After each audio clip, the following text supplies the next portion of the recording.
Good evening student. आज हम class 12 का नेक्स्ट लेक्चर चैप्टर फर्स्ट का स्टार्ट करेंगे। इसके पहले कल हमने पढ़ा था properties of electric field lines, lecture number 19 था। तो और इसके पहले हमने कॉन्सेप्ट ऑफ इलेक्ट्रिक फ्लक्स पढ़ा था। जब इलेक्ट्रिक फील्ड लाइंस किसी सरफेस एरिया से नॉर्मली पास हो जाती हैं तो उसी फील्ड लाइंस को हम लोग इलेक्ट्रिक फ्लक्स कहते हैं। तो सबसे पहले इलेक्ट्रिक फ्लक्स का कॉन्सेप्ट माइकल फैराडे ने दिया था और उन्होंने ऐसा कॉन्सेप्ट बताया था। जिस कॉन्सेप्ट का यूज गॉस ने किया है और एक थ्योरम बना दिया उन्होंने, गॉस थ्योरम। यदि किसी क्लोज सरफेस से नंबर ऑफ फील्ड लाइंस जितनी गुजर जाती हैं तो वो हमारा इलेक्ट्रिक फ्लक्स कहलाता है। और नेट इलेक्ट्रिक फ्लक्स कितना होगा इसके बारे में गॉस ने स्टडी की थी, ठीक है ना। तो आज जो हम पढ़ेंगे very most important topic Gauss theorem, जो हमेशा पेपर में आती है और आपको उसका स्टेटमेंट और उसे हम प्रूव करेंगे। कैसे करेंगे ये आपको सीखना है और समझना है। यदि आपको कोई डाउट होता है तो आप पूछेंगे, ठीक है। तो शुरू करते हैं टॉपिक। हेडिंग लगाएंगे सभी लोग, गॉस थ्योरम।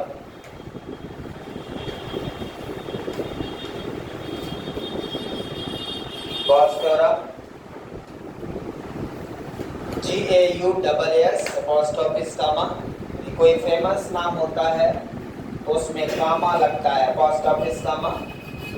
जैसे कूलॉम्स बी के बाद पोस्ट ऑफिस कामा लगता है। तो यहाँ पे गॉस थ्योरम, गॉस के बाद ये कामा रहेगा, आपको लगाना है। फेमस नाम में ऐसा लिखना पड़ता है, नहीं तो अब यहाँ पे क्या है, GAUSS है, ठीक है ना। जैसे हम लोग कूलॉम्स लिखते हैं, आपको याद होगा यहाँ लगाते हैं, है ना। तो ये जब भी किसी साइंटिस्ट का फेमस नाम होता है तो उसमें कॉमा लगता है, ठीक है। गॉस थ्योरम, तो गॉस ने सबसे पहले क्या बताया, उनका स्टेटमेंट क्या है, उनकी स्टेटमेंट के हिसाब से हम लोग चलेंगे, है ना। तो पहले हम स्टेटमेंट लिख लेते हैं, उसके बाद उसको समझने का प्रयास करते हैं। स्टेटमेंट क्या है सब लोग ध्यान देंगे। So according to Gauss theorem,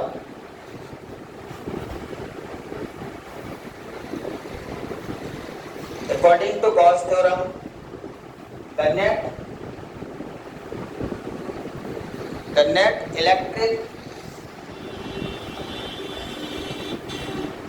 electric flux,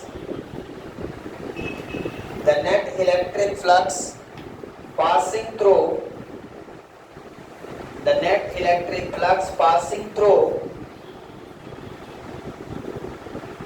any closed surface,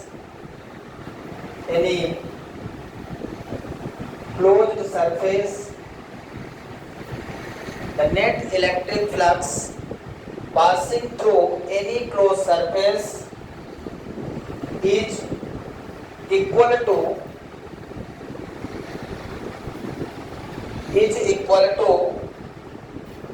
1 upon epsilon 0 times total charge enclosed by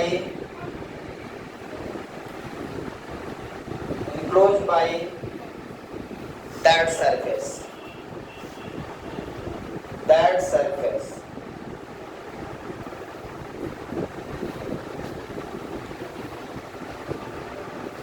क्या स्टेटमेंट है according to Gauss theorem? Statement ये है, the net electric flux passing through any close surface is equal to 1 upon epsilon 0 times total charge enclosed by that surface। मतलब Gauss theorem के माध्यम से किसी charge से निकलने वाले इलेक्ट्रिक फील्ड लाइंस जब किसी क्लोज सरफेस से गुजरेंगे तो इलेक्ट्रिक फ्लक्स बन जाएगा। तो आपको गॉस थ्योरम का यूज करके आपको ये बताना है कि नेट इलेक्ट्रिक फ्लक्स कितना होगा, नेट इलेक्ट्रिक फ्लक्स कितना होगा। क्लियर है? तो इनके हिसाब से net electric flux phi E equal to ये क्लोज सरफेस इंटीग्रेशन का सिंबल ये होता है। ये किसका सिंबल है? इंटीग्रेशन का। सरफेस कैसा है यहाँ? Close surface. क्लोज सरफेस बताने के लिए क्लोज इंटीग्रेशन करना पड़ेगा पूरे सरफेस का, और पूरे सरफेस का इंटीग्रेशन क्लोज इंटीग्रेशन कहलाएगा। उस पूरे सरफेस का इंटीग्रेशन, यदि आपको नेट फ्लक्स चाहिए तो पूरे सरफेस को इंटीग्रेट करेंगे जहां से फील्ड लाइन निकल रही है। तो हम इसे क्या पढ़ेंगे? Close surface integration. इसको क्या पढ़ेंगे? पूरा क्लोज सरफेस इंटीग्रेशन पढ़िए। क्लोज सरफेस इंटीग्रेशन पूरा नाम पढ़िए इसका, close surface integration. Vector E dot ds vector E dot ds लिखा है तो सरफेस इंटीग्रेशन है, dl लिखा हो तो लाइन इंटीग्रेशन है, dv लिखा है तो वॉल्यूम इंटीग्रेशन हो जाएगा। नाम बस आपको इसके हिसाब से पढ़ना है। ds क्या है? Surface area. हमने कॉन्सेप्ट ऑफ इलेक्ट्रिक फ्लक्स में आपको बताया था eds, वहां पे बताया था ds सरफेस एरिया होता है, is equal to q by epsilon naught. So this is the formula which are required to prove. इसी को हमें प्रूव करना है। So this is the statement, net electric flux is equal to 1/एप्सिलॉन 0 times, मतलब इसको हम क्या लिख सकते हैं? 1/एप्सिलॉन 0 इनटू q, टोटल चार्ज। तो 1/एप्सिलॉन 0 टाइम्स क्या है? Total charge. तो 1/एप्सिलॉन 0 इनटू q, तो q/एप्सिलॉन नॉट हो गया। तो किसी भी क्लोज सरफेस से जितनी इलेक्ट्रिक फील्ड लाइंस निकलेंगी वो इलेक्ट्रिक फ्लक्स कहलाएंगे, और उसका नेट इलेक्ट्रिक फ्लक्स जब हम फाइंड करेंगे तो वो कितना होगा? q/एप्सिलॉन नॉट। यही मुझे प्रूव करना है। So this is the statement एक बार सभी लोग याद करिए। क्लियर है यहाँ तक? तो क्लोज सरफेस गॉस थ्योरम लगाने के लिए नेसेसरी कंडीशन है कि सरफेस क्लोज होना चाहिए और चार्ज उस क्लोज सरफेस के अंदर होना चाहिए। चार्ज उस क्लोज सरफेस के अंदर होना चाहिए, इनक्लोज्ड बाय दैट सरफेस। मतलब जो क्लोज सरफेस है वो चार्ज को इनक्लोज करेगा। चार्ज को क्या करेगा? इनक्लोज्ड करेगा, मतलब चार्ज उसके अंदर रहेगा हमेशा। ठीक है? और इस क्लोज सरफेस को क्या कहते हैं? This closed surface is called Gaussian surface। Gaussian surface, close surface को क्या बोलते हैं? गाउसियन सरफेस बोलते हैं। गॉस थ्योरम से गॉस साइंटिस्ट के नाम पर ही एक गाउसियन सरफेस हो गया। Gaussian surface is a closed surface। Gauss theorem are applicable only Gaussian surface, that means closed surface। If surface is not closed, Gauss theorem is not applicable। Charge always enclosed, charge हमेशा उस surface के अंदर होगा। यदि charge बाहर होगा तो उस पर गॉस थ्योरम वैलिड नहीं होगा। क्यों नहीं होगा ये भी हम आपको बताएंगे आगे, तो आपको ध्यान से समझना है। क्लियर है यहाँ तक? किसी को डाउट है कुछ? तो अब हम इसे प्रूव करने जा रहे हैं। कैसे प्रूव करेंगे आइए देखते हैं। तो गॉस थ्योरम को प्रूव करना है, स्टेटमेंट लिखना है और प्रूव करना है। ये हमेशा 4 मार्क्स का आता है पेपर में। तो आइए इसे प्रूव करें। ठीक है, इसे प्रूव करेंगे। कैसे प्रूव करेंगे? सबसे पहले कंसीडर करेंगे, consider a point charge plus Q. Consider a point charge plus q which is placed at point O। ठीक है, जिसे हम पॉइंट O पर रखते हैं। इसके बाद सबसे पहले हमने क्या कहा कि हम एक पॉइंट चार्ज कंसीडर करेंगे। क्या कंसीडर करेंगे? पॉइंट चार्ज कंसीडर करेंगे, जिसे पॉइंट ओ पे रख देंगे। ठीक है, इसके बाद आपको एक क्लोज सरफेस के द्वारा उस चार्ज को इनक्लोज करना पड़ेगा। ये गॉस थ्योरम लगाना है। ठीक है ना?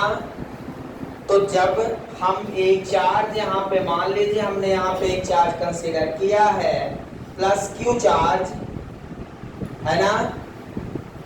कैसा चार्ज? प्लस क्यू, और इसे पॉइंट ओ पे रख दिया। अब ये प्लस क्यू चार्ज पे क्या गॉस थ्योरम वैलिड है? आपको पता है कि कहीं भी एक चार्ज हो तो उससे फील्ड लाइन हमेशा बाहर निकलती, पता है क्या? और जितनी भी फील्ड लाइन किसी क्लोज सरफेस से या किसी सरफेस से गुजर जाए नॉर्मली, वो इलेक्ट्रिक फ्लक्स कहलाता है।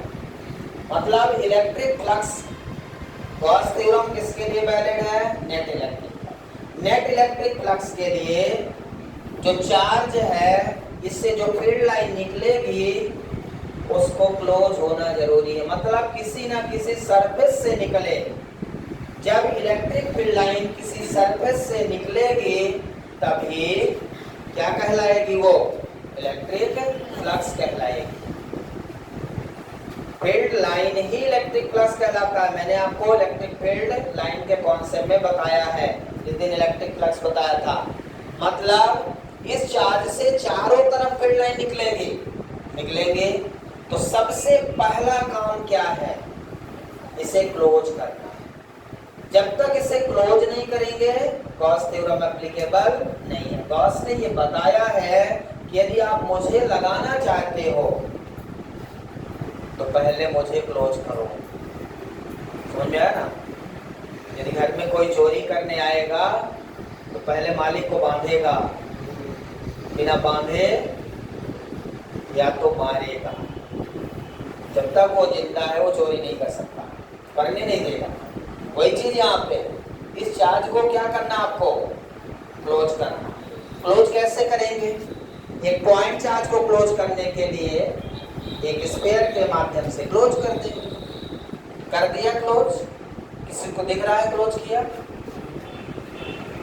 तो बच्चे बनाते हैं पहले गोला ही बना देते हैं। उनको पता नहीं गोला क्यों बनाते हैं। गोला बनाने का मतलब क्या है? अब गोला क्या है ये आपको समझना है। ये गोला नहीं है, ये गोली है। समझ में आ रहा है? ये बहुत बड़ी गोली है और आपको क्लोज करना पड़ेगा। ये क्लोज सरफेस है, मतलब ये गाउसियन सरफेस है। क्या है भाई? गाउसियन सरफेस है। जो क्लोज सरफेस है उसे हम क्या बोलते हैं? Gaussian surface. मतलब सबसे पहला काम है उस चार्ज को इनक्लोज्ड करना है, और ये चार्ज इस सरफेस के सेंटर पे है। सरफेस के सेंटर पे है, याद रखिए, इधर उधर मत कर देना। ठीक है? अब अब क्या होगा, हमने गॉसियन सरफेस बना लिया। अब आपको पता है यदि एक पॉइंट चार्ज है तो उससे फील्ड लाइन बाहर निकलेगी। यदि मैं एक फील्ड निकालता हूं, यदि मैं एक फील्ड लाइन निकालूंगा तो लोग बच्चों को लगेगा एक ही निकलती होगी, चार नहीं निकलेगी, है ना। जब भी पॉइंट चार्ज होगा उससे इनफाइनाइट फील्ड लाइंस निकलेंगी। लेकिन जब मैं एक नहीं दिखाता तो उनको लगता है निकलती नहीं। यदि ना दिखाऊं निकलती हुई तो उनको लगेगा नहीं निकलेगी।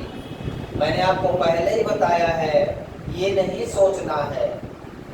जहां भी पॉइंट चार्ज होगा उससे इनफाइनाइट लाइन निकलेंगे ही निकलेंगी। मैं बोल रहा हूं पंखा चल रहा है तो हवा देगा ही देगा। अब कोई ये समझने नहीं पंखा चल रहा है लेकिन हवा नहीं दे रहा, ऐसा सोच सकते हैं। पंखा चल रहा है तो हवा देगा, भले कम दिया जाता। तो यदि चार्ज है, चार्ज का मैग्नीट्यूड कम हो सकता है, ज्यादा हो सकता है ना। जब भी चार्ज होगा फील्ड लाइन ऐसे ही निकलेगी। ये आप याद कर लीजिए, याद कर लीजिए इसे। क्या, जब भी चार्ज होगा उससे फील्ड लाइन हमेशा निकलेंगी ही निकलेंगी, मैं बनाऊं या ना बनाऊं। अब नहीं बनाऊं तो आप क्या सोचेंगे, नहीं निकलेंगी, लेकिन निकलेंगी हमेशा, याद रखिए। आप ध्यान से देखिए, मैं कोई भी ऑब्जर्वेशन जब करूंगा तो एक ही फील्ड लाइन बना के ऑब्जर्वेशन कर लेता हूं। जैसे यहां से बहुत सारे फील्ड लाइन, अब मैं इसको क्लोज कर दूं, ऐसे क्लोज कर दिया तो ये गॉसियन सरफेस हो गया। अब फील्ड लाइन तो चारों तरफ निकलेगी, मैं इसमें एक लाइन को निकाल कर एक्सप्रेशन डिराइव कर लेता हूं। ठीक है, मैं यहां से एक फील्ड लाइन इस छोटे से सरफेस से, ये छोटा सा सरफेस दिख रहा है क्या आपको, ऐसे ही पूरे सरफेस से निकलेगी, ऐसे ही पूरे सरफेस से निकलेंगी। अभी मैंने एक छोटा सा सरफेस यहां कंसीडर किया है, दिख रहा है क्या आपको, ठीक है। ऐसे तो हर जगह सरफेस है ना, पूरे क्लोज सरफेस से निकलेंगी। लेकिन हमने एक छोटा सा सरफेस जो लिया है वो क्या है, ds। और ये जो इलेक्ट्रिक फील्ड लाइंस हैं, इसकी जो फील्ड इंटेंसिटी है वो वेक्टर ही। इलेक्ट्रिक फील्ड लाइन से ही इलेक्ट्रिक फील्ड बनती है, और वो लाइन जहां तक जाती है वहां तक इलेक्ट्रिक फील्ड है, हम ऐसा कहते हैं। इलेक्ट्रिक फील्ड है मतलब वहां फील्ड लाइन है, जहां इलेक्ट्रिक फील्ड लाइन है वहां इलेक्ट्रिक फील्ड है। और यदि इलेक्ट्रिक फील्ड लाइन किसी सरफेस से गुजर जाए तो उसी इलेक्ट्रिक फील्ड लाइन को क्या बोलते हैं, इलेक्ट्रिक फ्लक्स। ये इलेक्ट्रिक फ्लक्स निकल रहा है, इलेक्ट्रिक फील्ड लाइन है, ये इलेक्ट्रिक फ्लक्स निकल रहा है, ध्यान रखिए। ये इलेक्ट्रिक फील्ड लाइंस नहीं है, इलेक्ट्रिक फ्लक्स है, और ये हर जगह से निकलेगी। तो अभी हमने एक कंसीडर किया है, ठीक है। ये छोटा सा सरफेस हमने लिया है, सरफेस, और इस सरफेस एरिया एक वेक्टर क्वांटिटी है। सरफेस एरिया क्या है, वेक्टर क्वांटिटी। यदि मैंने ये सरफेस बनाया तो इस सरफेस की डायरेक्शन क्या, मान लो ये हमने ऐसे बना दिया तो यहाँ से कोई चीज निकल रहा तो इसकी इस सरफेस की डायरेक्शन आउटवर्ड होगी, यहाँ पे ऐसी होगी। यहाँ पे मैंने कल बताया था ना, फील्ड लाइन हमेशा नॉर्मल निकलेगी, तो इस फील्ड लाइन ऐसे निकलेगी यहाँ पे, तो सरफेस से नॉर्मल, तो इसका सरफेस की डायरेक्शन क्या है, ये बाहर, मतलब इसकी सरफेस की डायरेक्शन बाहर की ओर है, और फील्ड लाइन की भी डायरेक्शन बाहर। मतलब जो इलेक्ट्रिक फील्ड लाइंस है उसकी डायरेक्शन और इस सरफेस की डायरेक्शन दोनों सेम है। Electric field lines, the direction of electric field lines is the same direction of surface area of Gaussian surface. Clear है? यहाँ तक किसी कोई डाउट है? डायग्राम बना ले, उसके बाद आगे बढ़े। इसके बाद अब हम प्रूव करने जा रहे हैं, ठीक है। तो नेट इलेक्ट्रिक फ्लक्स, अब हम फार्मूला यूज करेंगे, नेट इलेक्ट्रिक फ्लक्स। एक सेकंड, सबसे पहले electric field intensity due two point charge लिख दो। तो electric field electric field intensity due two point charge. कौन बताएगा? बोलो। सभी को याद है? आधे लोगों को नहीं याद है, मुझे पता है। इलेक्ट्रिक फील्ड इंटेंसिटी जो यहां से निकल रही है, ये पॉइंट चार्ज है क्या? ये जो प्लस क्यू चार्ज है, ये कौन सा चार्ज है? पॉइंट चार्ज है। तो सबसे पहले आपको ये पता करना पड़ेगा कि जो पॉइंट चार्ज है उसकी फील्ड इंटेंसिटी कितनी है। तो हम वही लिख देते हैं 1/4πε0 Q/r²। क्लियर है? r यहां से ये रेडियस है सरफेस तक, यहां पे पॉइंट है। ठीक है? तो electric field intensity due two point charge हमने लिख दिया। समझ में आया कि आपको Q हमारा क्या है? Point charge. सबसे पहले मैंने पॉइंट चार्ज ही कंसीडर किया है। अब आपको उस पॉइंट चार्ज का इलेक्ट्रिक फील्ड इंटेंसिटी लिखना है। इसके बाद मैं लिखूंगा नेट इलेक्ट्रिक फ्लक्स। क्या लिखूंगा? Net electric flux. तो net electric flux, net electric flux हम लोग कैसे निकालेंगे? पासिंग थ्रू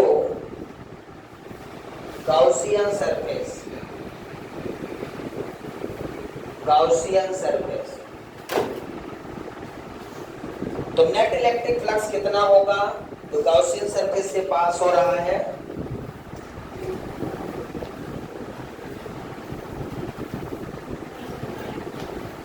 तो नेट इलेक्ट्रिक फ्लक्स को हम phi से इक्वल टू फार्मूला हमारे पास है क्लोज सरफेस इंटीग्रेशन। पढ़ना भी सीखिए।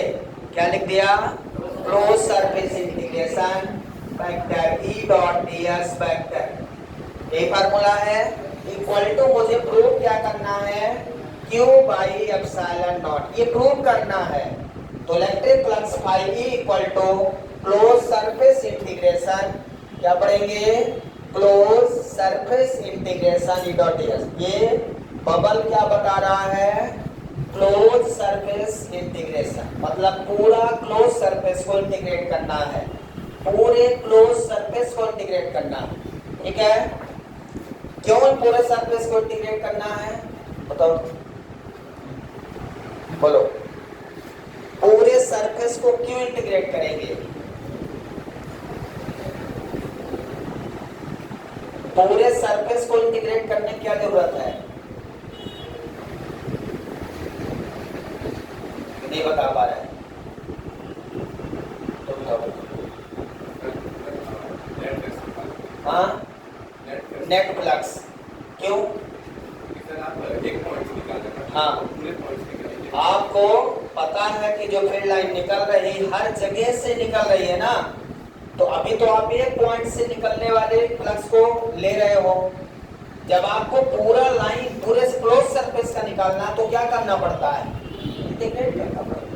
एक जगह से निकलने वाली लाइन का यदि फ्लक्स आप निकालते हो उसके लिए E डॉट ds है, लेकिन पूरे क्लोज सरफेस का निकालना है तो आपको सबको क्या करना पड़ेगा? इंटीग्रेशन। इंटीग्रेशन मतलब समेशन, इंटीग्रेशन मतलब समेशन। यहाँ हर जगह को जोड़ना है आपको, यही ना करते हैं आप? बैठ जाइए। ध्यान रखिए इंटीग्रेशन क्यों करते हैं। इंटीग्रेशन सिंपल एडिशन में कई बार बता चुका हूँ। डिफरेंशिएशन मतलब सब्ट्रैक्शन, फिजिकल मीनिंग है इनका। अब E डॉट ds को पहले ओपन करिए। आपको पता है vector A dot B equal to AB cos theta, E ds cos theta. Vector A dot vector B equal to vector A dot B cos theta. आपने 11 में पढ़ा है? नहीं पढ़ा? E ds cos theta. अब बताइए थीटा किसके बीच का एंगल है? सानिया होता है कि बोलो जल्दी। थीटा किसके बीच का एंगल है? जल्दी बोलिए। अरे कैसे नहीं पता? यहाँ देख के बोलना है। दो ही टर्म तो है यहाँ, कौन कौन से? जिसका डॉट प्रोडक्ट है, किसका किसका डॉट प्रोडक्ट है? इलेक्ट्रिक फील्ड और सरफेस एरिया का। जो चीज यहाँ लिखा है एंगल उन्हीं दोनों के बीच का होता है, ध्यान रखिए। नहीं, यदि पता नहीं तो एंगल कैसे बताओगे? जो चीज यहाँ लिखा है उन्हीं के बीच का एंगल होता है। जैसे हम लोग लिखते हैं vector A dot B equal to क्या लिखते हैं? ए बी कॉस थीटा, मतलब वेक्टर ए और वेक्टर बी इनके बीच का एंगल थीटा। तो angle between vector A and B, यहाँ पे angle between E and D S. अब बताइए यहाँ पे ई और डी एस के बीच एंगल कितना है? थीटा तो है। थीटा कितना है मैं बता चुका हूं पहले, अभी मैं पढ़ा चुका हूं ये चीज। जो बताया आपने ध्यान नहीं दिया तब बताया। देखो मैं बता चुका हूं, ध्यान नहीं दिए इसलिए बैठिए, ध्यान दीजिए। मैंने ये कहा था कि इलेक्ट्रिक फील्ड लाइंस की ही डायरेक्शन में सरफेस एरिया की डायरेक्शन है। सरफेस एरिया एक वेक्टर क्वांटिटी है, तो उसकी डायरेक्शन क्या है? बाहर की ओर, और बाहर ही फील्ड निकल रही है। यदि हम एक गेंद ले लें, खेलने वाली गेंद समझिए, तो उसका सरफेस बाहर, सरफेस एरिया बाहर की ओर, उससे कोई चीज निकलेगा तो बाहर सेम डायरेक्शन में जाएगा ना, सेम जाएगा कि नहीं? इतना दिमाग का यूज करिए। यहाँ पे थीटा कितना है?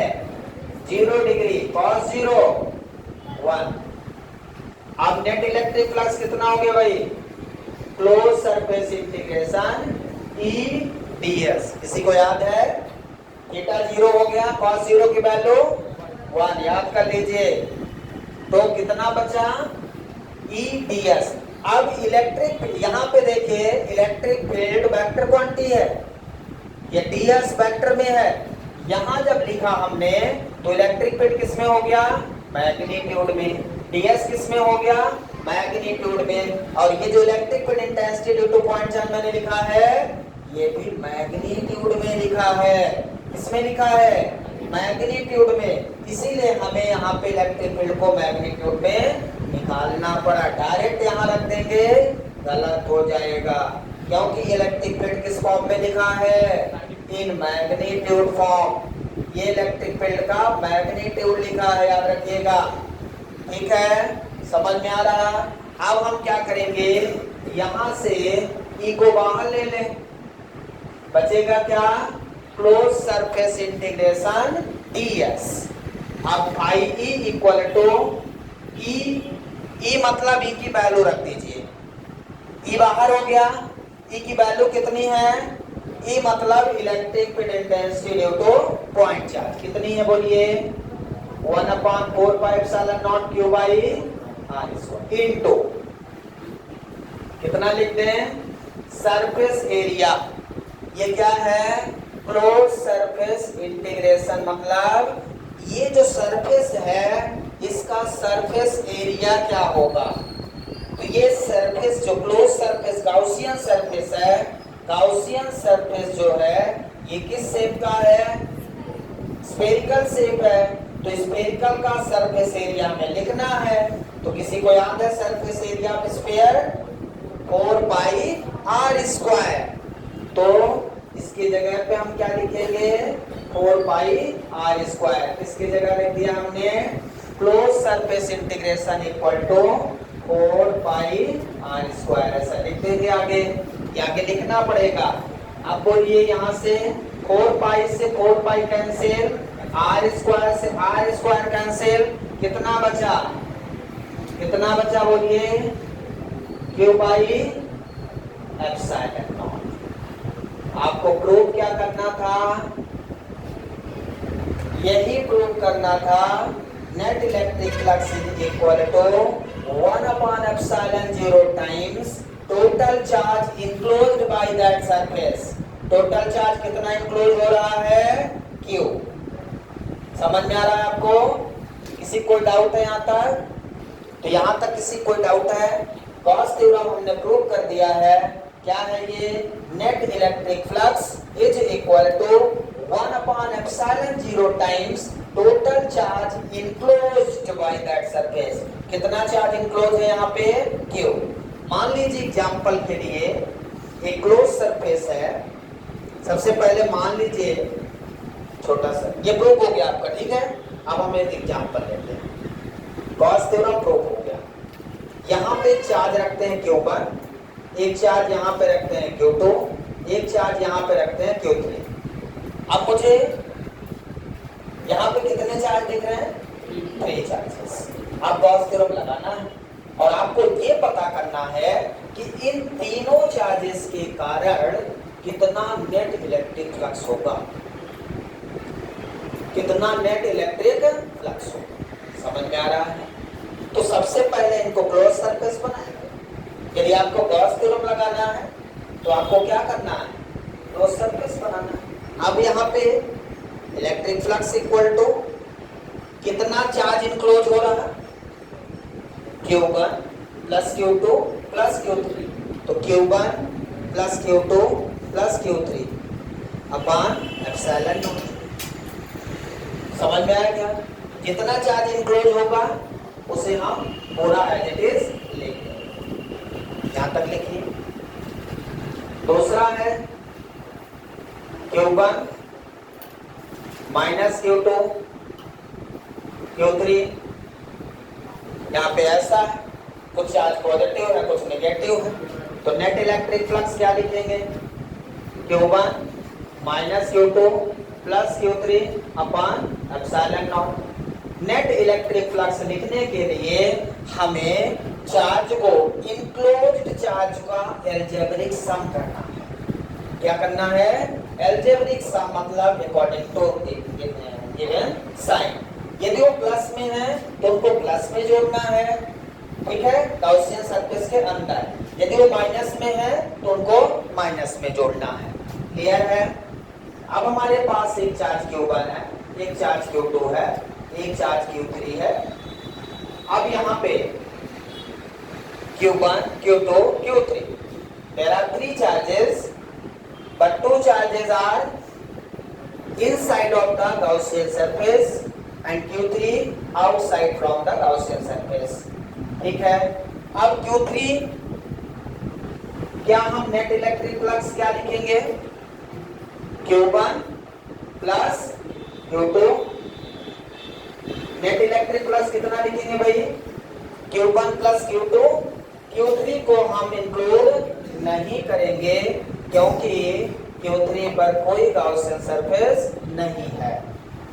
गॉसियन सरफेस नहीं है तो वो सरफेस से पास नहीं होगा, और उस सरफेस से पास नहीं होगा तो फ्लक्स नहीं होगा, और फ्लक्स नहीं होगा तो, ठीक है। अब ध्यान से देखते हैं, यहां तक कोई doubt?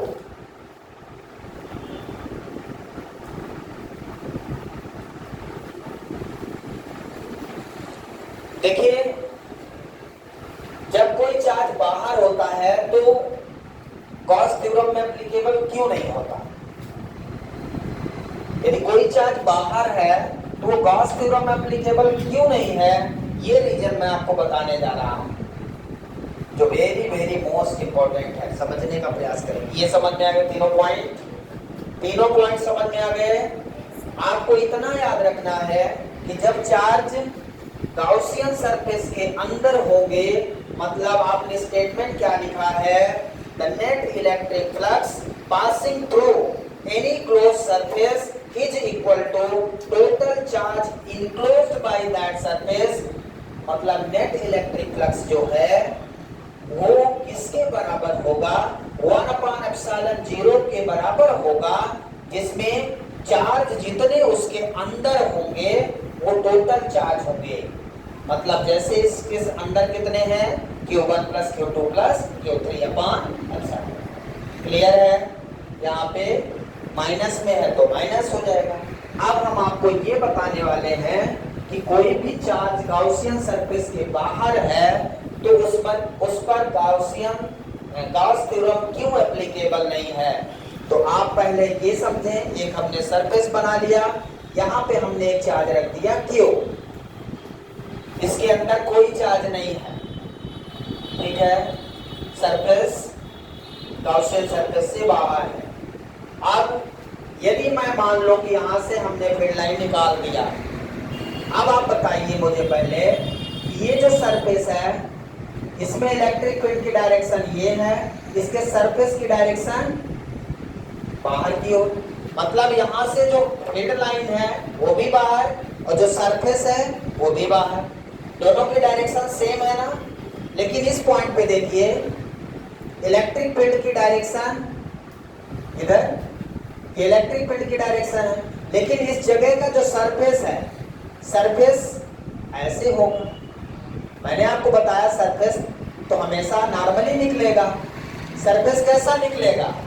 Surface area vector quantity है तो उस सरफेस से हमेशा बाहर निकलेगा सरफेस एरिया। तो जब इस सरफेस की बात करें तो इसका एरिया वेक्टर ये होगा, ds वेक्टर इधर हो गया, e वेक्टर इधर हो गया। समझ में आया क्या? और इसमें क्या हुआ? सेम डायरेक्शन, मतलब ये दोनों क्या करेंगे, एक दूसरे का इलेक्ट्रिक फील्ड को क्या कर देंगे, कैंसिल आउट कर देंगे, क्योंकि दोनों की एरिया क्या है, अपोजिट डायरेक्शन। इसकी एरिया इधर है और इसकी एरिया इधर है। इंटेंसिटी दोनों की कॉमन है, इंटेंसिटी क्या है, कॉमन। यदि मैं इसकी फील्ड लिखूं तो E dot ds vector minus इसमें 180 डिग्री आएगा ना। यदि मैं इसको लिखूं, चलिए मान लो लिखता हूं, close surface integration E dot ds plus इसको लिखता हूं E डॉट ds, इसको ओपन करिए, नेट इलेक्ट्रिक फ्लक्स दो जगह से निकल रही ना फ्लक्स, एक ये एरिया एक ये एरिया, दो एरिया है ना, दोनों को ले लिया मैंने। इसको क्या लिखेंगे, E ds cos थीटा, इसको क्या लिखेंगे, E ds cos theta.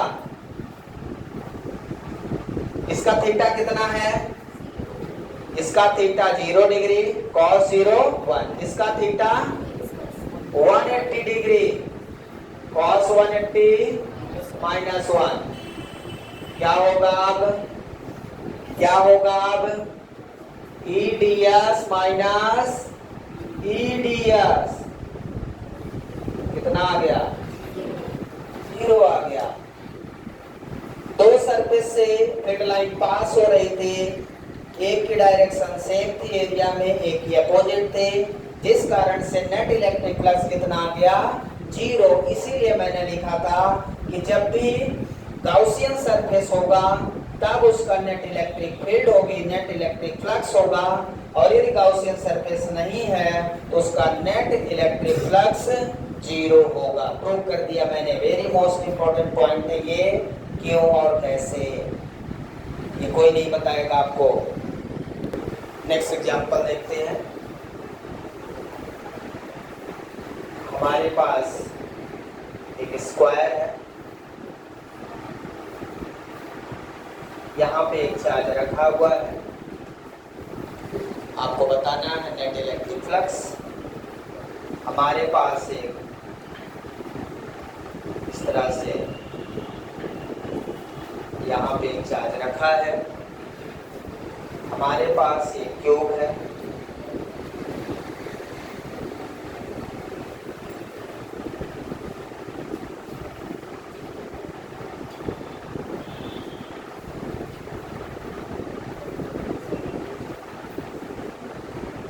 Charge यहाँ पे रखा हुआ है, हमारे पास एक सिलेंडर है,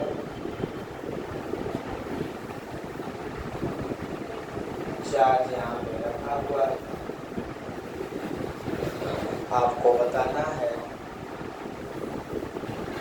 नेट इलेक्ट्रिक फ्लक्स कितना।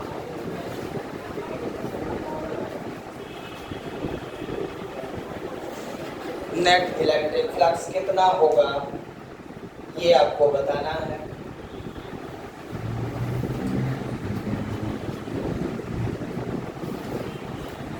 स्क्वायर है, ट्रायंगल है, क्यूब है, सिलेंडर है।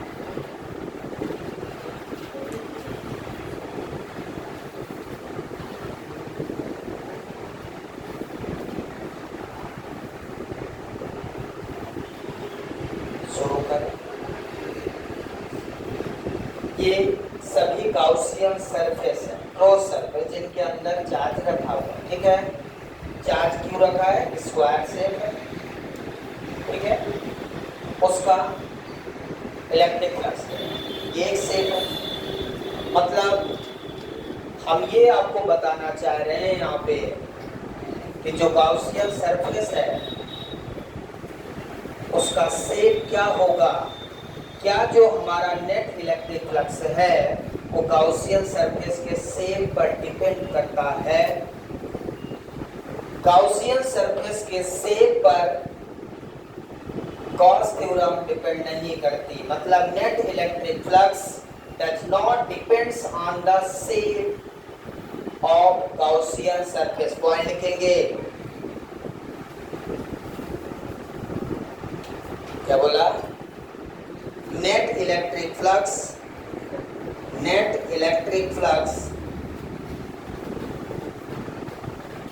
does not depends on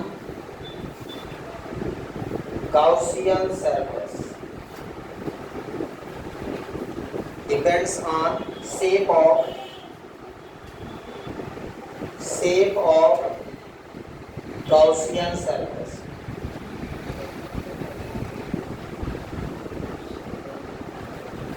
condition ये है कि kept charges in symmetrical, condition ये है यहाँ पे, कंडीशन ये है कि all charges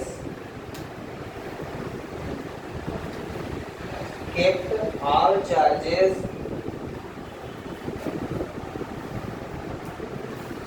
in symmetrical of Gaussian surface।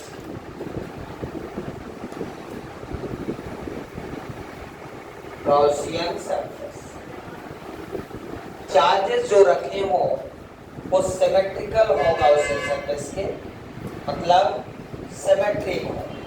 जैसे यहाँ पे ये सिमेट्रिक है, ठीक है, तो ये कितना हो जाएगा? Q by epsilon. ये कितना हो जाएगा? Q by epsilon. ये कितना हो जाएगा? Q by epsilon. ये कितना हो जाएगा? Q by epsilon. ठीक है, कुछ आया समझ में? लिख लिया आपने? सभी का आंसर क्या है? सेम। मतलब सेम किसी भी प्रकार का हो उससे कोई लेना देना नहीं है, उससे कोई लेना देना नहीं। क्लियर है? मिटा दें, 2 मिनट का और मिटा दें इसको। ये वाला क्वेश्चन देखें, इसमें और इसमें, इन दोनों को फिर से करते हैं। इसमें यदि हमारे से ये पूछ ले किसी एक फेज से गुजरने वाला नेट इलेक्ट्रिक फ्लक्स कितना होगा? अभी तक Q अपॉन एप्सिलॉन नॉट था। अब एक फेज का कितने फेसेस है इसमें? 6 फेसेस। तो कितना हो जाएगा? किसी एक फेज से Q अपॉन 6 एप्सिलॉन नॉट हो जाएगा। कितने फेज हैं? 6।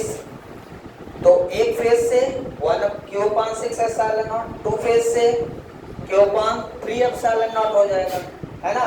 तो पूरे 6 फेज से 6 का मल्टीप्लाई, मतलब Q अपॉन एप्सिलॉन नॉट, है ना? समझ में आया क्या? तो ऐसे 2 फेज से पूछ ले तो कितना हो जाएगा? जोड़ देंगे, Q upon 6 epsilon not plus Q upon 6 epsilon not, तो Q upon 3 epsilon not 2 phase से हो जाएगा। क्लियर है? अब यहाँ पे मान लीजिए यहाँ पे एक चार्ज रख दिया गया, सिमेट्रिक नहीं है, यहाँ पे।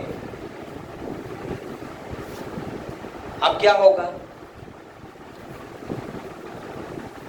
अब पहले इसको सिमेट्रिक बनाओ। सिमेट्रिक बनाने के लिए इसको एक सिलेंडर और बनाना पड़ेगा। क्या बनाना पड़ेगा? सिलेंडर। अब यहाँ, अब ये क्या हो गया? सिमेट्रिक हो गया। एक सिलेंडर ये था कि जब आप उसको सिमेट्रिक बना लोगे तो आप गॉस थ्योरम लगा सकते हैं। अब यहाँ पे कितना हो जाएगा बोलिए? Net electric flux equal to, देखिए पहले इसके लिए तो जब यहाँ कॉर्नर पे हो गया तो सिमेट्रिक तो नहीं है, अब आप Q पान एप्सिलॉन नॉट नहीं लिख सकते, मैंने यहाँ लिखा है कंडीशन क्या हो, केप्ट ऑल चार्जेस इन सिमेट्रिकल और गॉसियन सरफेस, सभी चार्जेस क्या होना चाहिए, गॉसियन सरफेस के सिमेट्रिकल होना चाहिए। तो जब ये आपने चार्ज को यहाँ रख दिया तो क्या आप गॉस थ्योरम लगा सकते हैं, Q पान एप्सिलॉन नॉट लिख सकते हैं, नहीं, हमने इसको सिमेट्रिक बना, जितना लेंथ इसका था तो पहले एक सिलेंडर से निकल रहा था, मान लो यहाँ Q था तो Q पान एप्सिलॉन नॉट, अब यहाँ Q तो दो सिलेंडर दो सरफेस एरिया, तो कितना लिख देंगे Q पान 2 एप्सिलॉन, कितना आ गया इसका electric flux, net electric flux Q पान 2 एप्सिलॉन नॉट हो गया, क्योंकि दो सिमेट्रिकल सरफेस हो गई यहाँ पे, गॉसियन सरफेस। क्लियर है सभी को? तो ऐसे हमसे कोई भी क्वेश्चन पूछ सकता है, ये कॉम्पिटिटिव कुछ पॉइंट थे जो आपको याद रखना है। Thank you.